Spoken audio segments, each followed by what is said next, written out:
This episode is brought to you with support from BetterHelp. Sometimes life seems to move along smoothly, with few or no bumps in the road. But other times, the challenges of life can leave you feeling confused or overwhelmed, lost and unsure.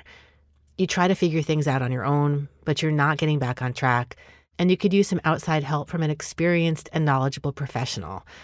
Working with the therapist can help in all sorts of ways, from learning positive coping skills, overcoming patterns of self-judgment, navigating healthy relationships, to figuring out how to just feel like the best version of yourself. Therapy can help with things like anxiety, depression, overcoming destructive habits, and building self-esteem, to name a few. If you're thinking of giving therapy a try, BetterHelp is a great option. It's convenient, flexible, affordable, and entirely online. Just fill out a brief questionnaire to get matched with a licensed therapist and switch therapists anytime for no additional charge. If you want to live a more empowered life, therapy can get you there. Visit betterhelp.com/nocturne today to get 10% off your first month. That's BetterHelp, HELP.com/nocturne. Hub and Spoke Audio Collective.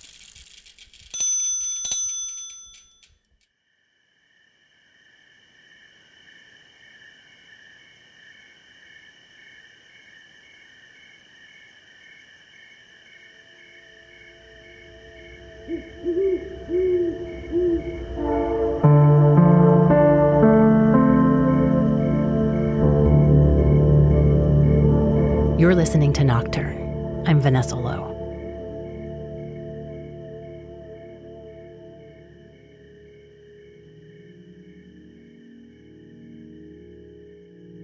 In April of 2022, I released an episode of Nocturne called What Would You Do with Hannah Drake that explores the shocking yet overlooked reality of how many women and non-male identified people feel scared of being out at night alone. In that episode, based on writing from Hannah Drake, I asked women the question, what would you do at night if you weren't afraid? She and I talked about our own answers to that question and those of the women we spoke with, as well as what we felt underlied those fears and what could be done about it. I said then that that was the first in a series about women and the night. This is the next episode on that topic. When I was little, I was taught that the night, and especially the night outside my home, was a really dangerous place, and especially for girls. All the times that when I was playing with my friends in my neighborhood, I was told that I had to be inside my house at 6 o'clock. Because here it's almost always night at 6, so that was my last moment to be outside. My name is Christina Gil. I'm an architect currently in Bogota, in Colombia, and I'm working in the Innovation Laboratory in the City Council of Bogota. Here in Colombia, in Bogota, the difference between women and men is a really big issue.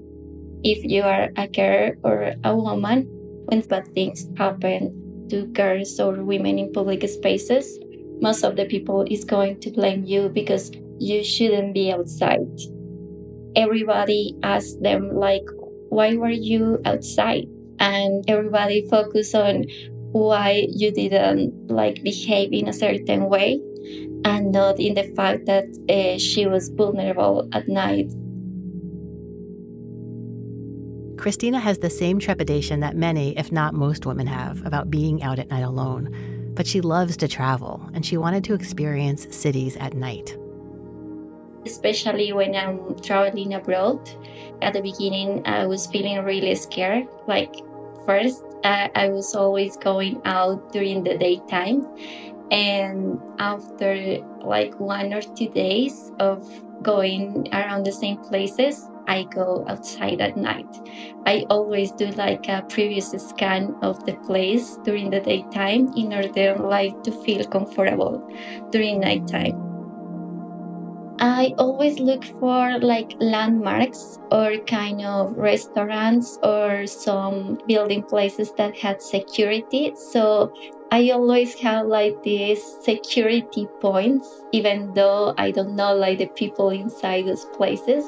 I can have like some kind of references where to go in case I feel like kind of scared or in danger. I have been living alone for almost 10 years. So I also do that every time I move from one place to another. So I try to go during the daytime and then during the nighttime. And I try to remember which places could I go in case I don't feel safe during nighttime. Christina has found that over time, her fear of being out after dark has decreased. I think that at the beginning, when I go outside, I feel like a little scared, but each time it takes a smaller time to remember that it's a good place to be, you know? She's also acutely aware that culture plays a big role in how safe she feels.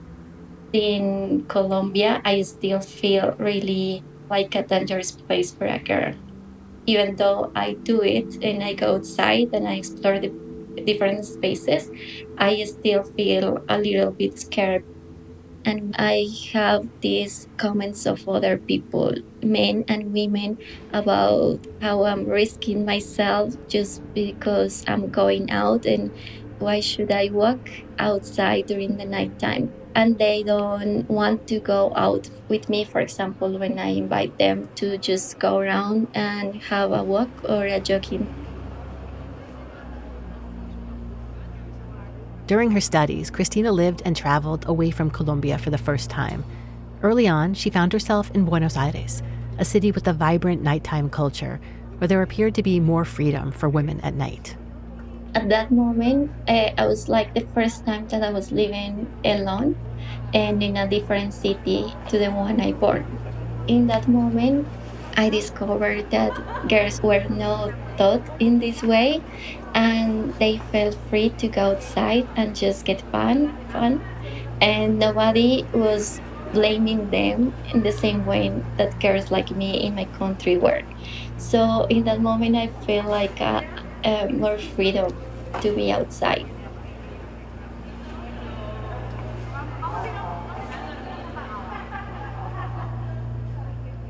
It was a gradual process for Christina of shedding the fear that she'd been programmed to have. So each time, like each week or each 2 weeks, I was trying to go outside for a really longer time, and it was approaching summer. So that also allowed me like to be outside later, but with more light. And this was like a progressive way to approach night without feeling so scared. While certainly there are still gender differences in safety at night in most cities, including Buenos Aires, to Christina, the freedom she experienced there at night was revelatory. And it got her thinking about how to create more opportunity for women to inhabit nocturnal cities. Back in Colombia, her first job out of school was for the Ministry of Culture, working to protect heritage city centers. There's a growing field of lighting design that focuses on lighting the facades of historic buildings and landmarks in order to both adorn and rekindle appreciation of those structures.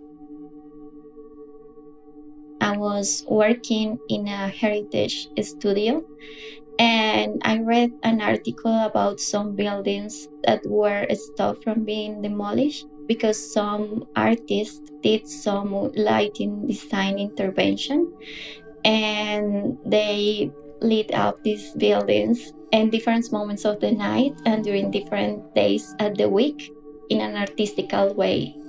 The lighting installation was so effective that it drew the attention of some local startups who chose to place their offices there, essentially saving the buildings. So I was really amazed about how powerful the light was. And I was impressed by the way these buildings could be just stopped from being demolished because of these lighting interventions. And even in an artistic way, was a really powerful tool to save these buildings. Something clicked for Christina when she came across that case study in the transformative power of lighting. And she began to notice ways that some cities intentionally use light to encourage people to inhabit spaces at night. The first intervention I saw was in Santa Eulalia. This is in Barcelona. and they changed the city completely during a couple of weeks in nighttime. And you can see like the same city center, but each year you can transform these places just through light. I think that that was a really nice opportunity. And with these festivals going outside in the urban environments, I felt like more connected to these places at night. Because even though that is kind of a common thing in Europe, it's not so common here in South America, like to do those kind of interventions at night. So that was another way to see the night and to embrace this feeling and be able like to enjoy these moments in a free way. Cities, of course, use light in all sorts of ways, some skillful and some not. Cities put like an extra effort in lighting their landmarks, and they try to highlight these special details in some facades or some buildings. And also in restaurants or coffee shops, they try to put this really warm light that is welcoming to all the people who wants to go inside. So I think that that makes you have more warm feelings. We have like a different sense of the space. So I see in light this really powerful tool to transform urban environments at night. As Christina spent more time outside of South America, learning and thinking about both the cultural and design differences in urban environments, she started thinking about how lighting could be part of the solution to making cities safer and more inviting, specifically for women at night. An idea began to take form for a project, an initiative really, called the Nightttime Traveller. The mission of the Nightttime Traveller project would be to explore urban night design from a woman's perspective. The first step was defining what a nighttime traveler is. I think that it's any person who really enjoys to go outside during nighttime and learn about cities at night. I think that we are really used to travel during the daytime, and during nighttime we try to choose just activities to be inside in restaurants, bars, or clubs. And I think that a nighttime traveler is someone who loves to go outside during nighttime and discover the urban cities at night. This idea of someone who loves to be outside in cities at night is key for Christina. There are a growing number of 24-hour cities around the world, with a focus on bars and nightclubs that stay open throughout the night.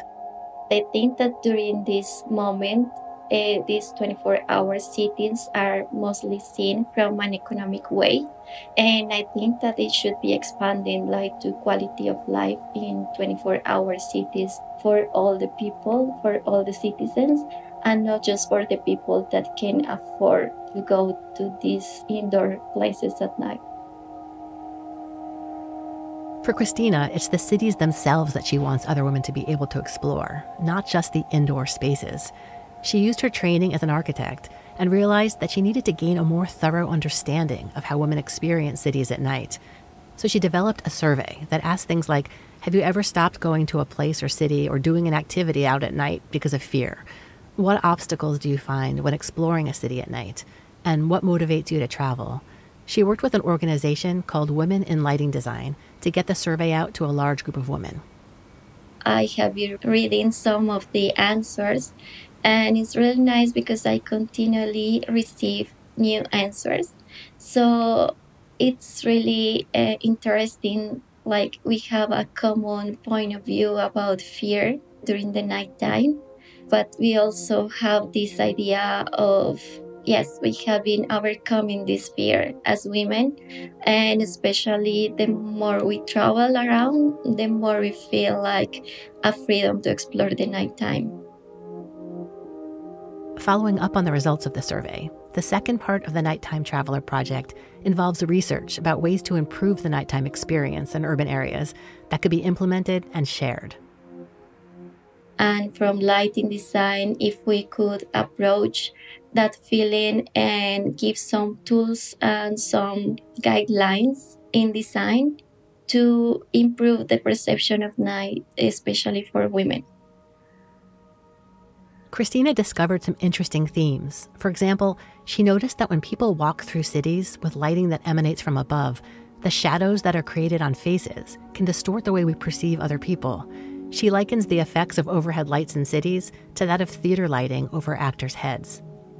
And this kind of presents our faces in a really distorted way, and it communicates some angry emotions or really bad things. The same happen when you perceive another people in the urban environment. But in the other hand, when light comes from the side, for example, from shop windows or windows lit in restaurants or cafes, you have these small shadows. You can perceive in a better way faces. Recognition is easier to do, and that allow the perception of the people around us be better. And I think that also influences the way we move around the city and we perceive other people at nighttime. How we perceive other people at night is a big issue for women in particular. It informs how we exist in and traverse spaces. Christina looked specifically at how light might affect the physical path that women take at night in cities. I had this assignment during my master degree classes when we were told to draw our paths during daytime and nighttime for 2 or 3 weeks in a row.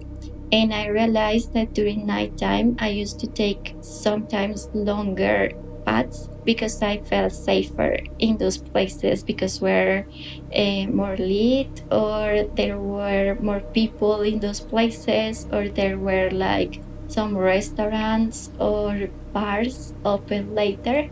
So in that way, I was thinking maybe this is just me. And because I have this in my mind that I shouldn't be outside so late and in dark places. But then I start asking some friends if they change these paths too. And mostly women say me, yes, I do it because I feel more secure going to this path because during nighttime this is open later, or there are some bus stations that are better lit, or some kind of arguments like that. But with men, that don't happen so frequently. So yes, I realized that during nighttime we have these kind of things in mind when we should change our paths according like the urban environment. Christina also noticed something about how women tend to inhabit darkness that hadn't really occurred to me. It's not just the paths we take, but how visible we allow ourselves to be. When women are outside during the nighttime, we try to hide ourselves and try to be in those places where you cannot be noticed, but you are allowed to notice other people. So I was trying like to do this exercise with other women. Like if you are in an urban environment, do you prefer to be in shadow or in a place where their light has a really bright spot? And most of women told me like we prefer to be in the shadow places, but be able to see other people around us. So in that way, I think that is a common thing that we try to move around the city without being seen, but we try like to be able to see other people around us, to be aware who is moving around and how close can we be to other people, and detect this kind of dangerous places in the urban environment. In the city center in Bogota, for example, there are places when the light is really strong, and in other streets, the light is not so bright. It's kind of medium bright. And women prefer to go to those places, to move through those streets. And yes, from that, I thought that women, we try to be as invisible as possible in order like to avoid to be seen and to be kind of attacked during the nighttime. I think that I wasn't aware of that situation until I talked with other women, because at the beginning I thought that was just me. And then I realized that other women do that kind of things. And sometimes we are not so aware about these things that we do at night and how it change. For me personally, I didn't really notice that I did things like altering my path and choosing to be less visible when I'm out alone at night. But they become obvious once they're pointed out. Christina first started changing some of these behaviors in herself by accident. The first time I did it, it was by mistake, because I took the wrong bus in the wrong direction. So at the time I should arrive, that was around 7 p.m., I arrived to the opposite direction. So at the time I had to go around, just find my way to home again. It was nighttime, and at first I was petrified about being alone at night. So then I realized when I was walking and I just kind of calm myself and try to breathe, that was a really nice way to discover the city. And I didn't have to be afraid of that place. So from that, I tried to go outside more and for longer walks. So in that moment, I realized it was possible to be out during nighttime and also enjoy the city in this moment of the day. Once Christina had that taste of discovering cities late at night, she wanted more. That's when she really started to understand how inaccessible the night felt to women in general. I really enjoyed to travel alone, and also I tried to do it with friends. So when I used to travel alone, I forced myself in some way to go outside at night and just discover the city, just walking in different places without a set direction. And when I tried to do that with some friends, especially with women, they were kind of afraid of doing that during the nighttime. So I realized that it's not something that people used to do so commonly, especially outdoors. So at that time, I realized that it's a different perspective, the one that you get when you discover a city at night. Christina believes that experiencing cities at night enables one to discover things you otherwise wouldn't. As a citizen, you can discover another city, because during the nighttime, you have to do an extra effort in order to see properly your surroundings. So I believe that that makes you be more aware of the places you are visiting, and you can have a different perspective of the city at night, because in this moment, not everything can be seen, or you just have to try to do more effort in order to see these things. Also, I think that you always have this mystery feeling during the nighttime, because the light plays a really powerful tool in that feeling. This experience that Christina talks about of having to be more aware in cities at night, of seeing things differently, goes hand in hand with a shift in pace. I believe that during the nighttime, people have more time to really enjoy and appreciate the city. Commonly, people are in a rush during the daytime, but during the nighttime, like, people have the opportunity to take it slow, to walk in a calmer way. It doesn't mind so much if you miss the train or you miss the bus. You just have the time to wait for the other one or walk to the other station, or in sometimes you just have the time to walk home. So I think that that is a really great moment to enjoy the city, because in that moment you really have the time to take it slow and see around. Christina is not necessarily expecting most women to leap headlong into exploring cities in the dead of night. But much as she found herself gradually easing into exploring at that time, she thinks there's an opening for others to at least experience a piece of what she loves. I really enjoy walking at night and just get lost in cities to know it better. I realize people in some late hours kind of feel like afraid, especially women. but there is a gap in these 2 or 3 hours at the beginning of the nighttime when people feel really calm and really enjoy like the city centers and the urban environments at night. These few hours of beginning darkness, you could think of them almost like training wheels for being out at night. And Christina thinks urban planning, and specifically lighting design, could be an important part of this, using the same types of interventions that are used for lighting landmarks. I believe that the lighting design field has a really great chance and opportunity to improve people's quality of life in the urban cities and during these hours. Christina continues to travel to cities around the world, thinking and writing about her experiences under the mantle of the Nightttime Traveller. The website features a blog where she writes about her nighttime urban wanderings, both from a design perspective and from the particular experience of being a woman. The survey is there too, and she's still compiling data from women's responses. She's also working with the city of Bogota to create what she calls a toolkit to design public spaces from a user's perspective, with input from citizens.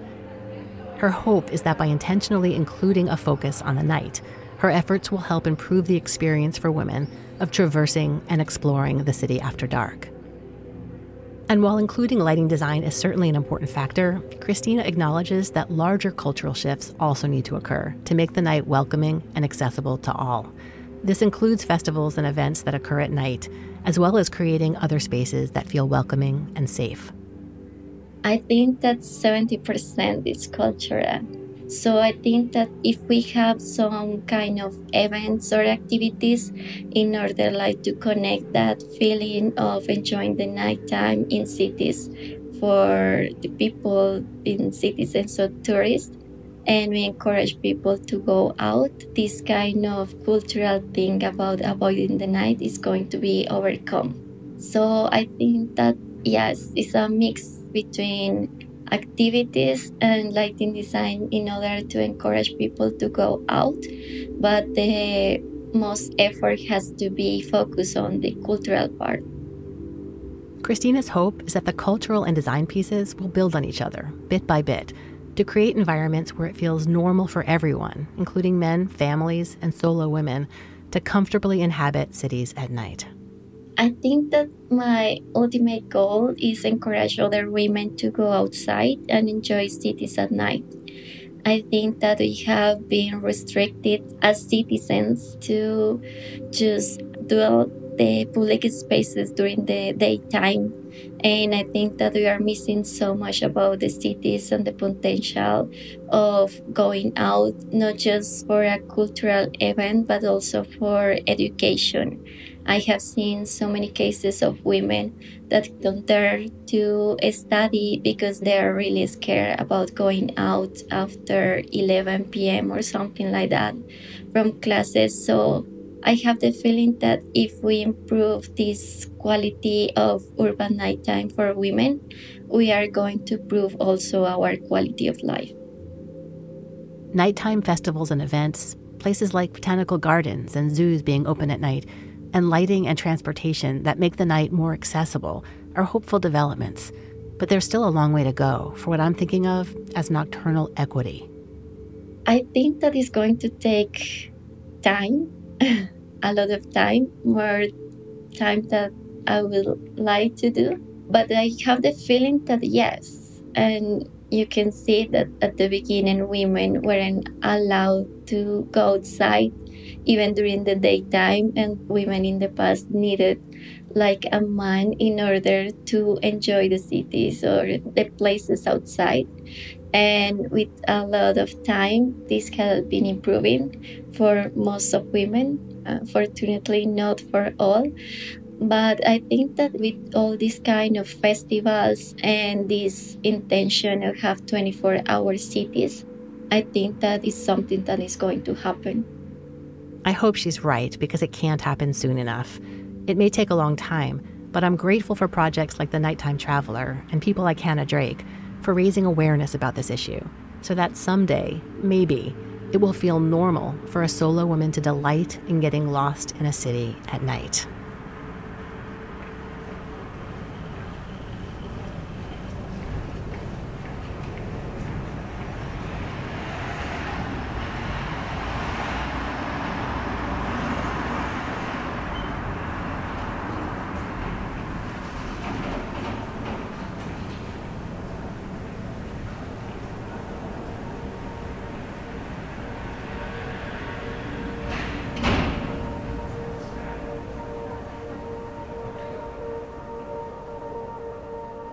You've been listening to Nocturne. I'm Vanessa Lowe.